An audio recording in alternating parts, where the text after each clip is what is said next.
Այժմ սիրենների զենքը առավել ճակատագրական է, քան նրանց երգը, այն է նրանց լռությունը։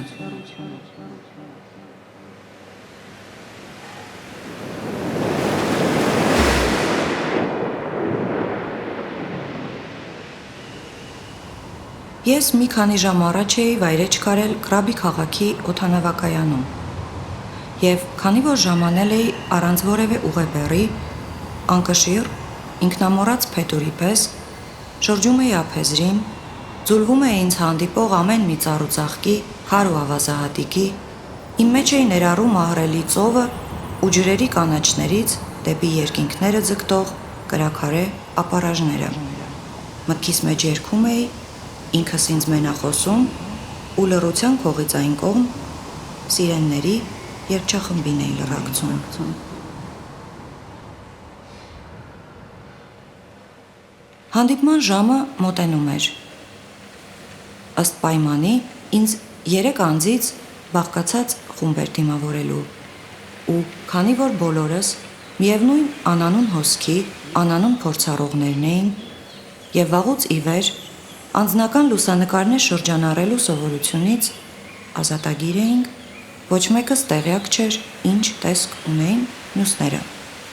Մեզնից ոչ մեկ տեղյակ չէր, թե ինչ տեսք ունեին մյուսները, բայց մենք կարդում, լսում, ճանաչում, ապրում,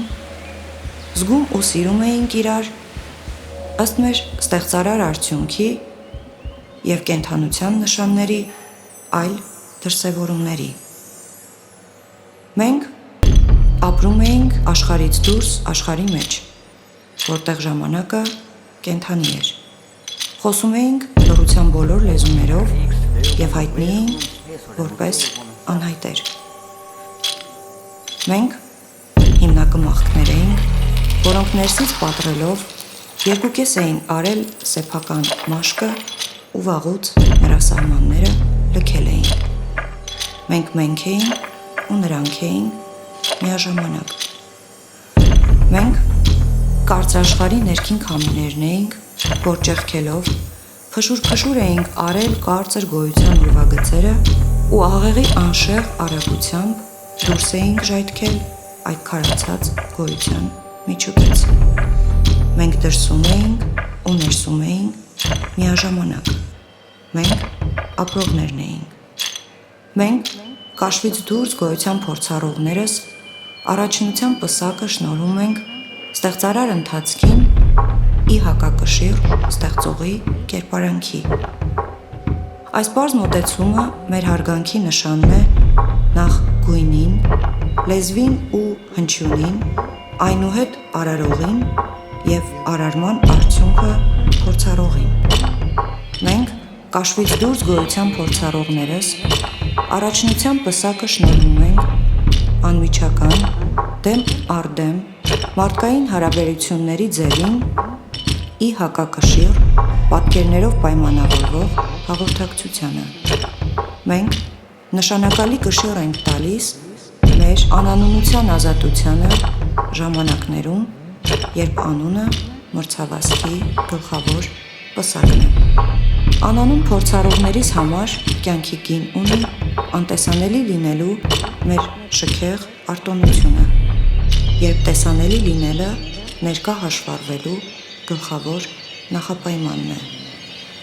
Հանդիպմանը 8 րոպե 8 վայրկյան էր մնացել։ Ես մի քանի ժամ առաջ էի վայրեջք արել Կրաբի քաղաքի օդանավակայանում և հայացքով փնտրում էի այն եռյակին, որոնց հարազատության 6-րդ զգայարանով էի ճանաչելու,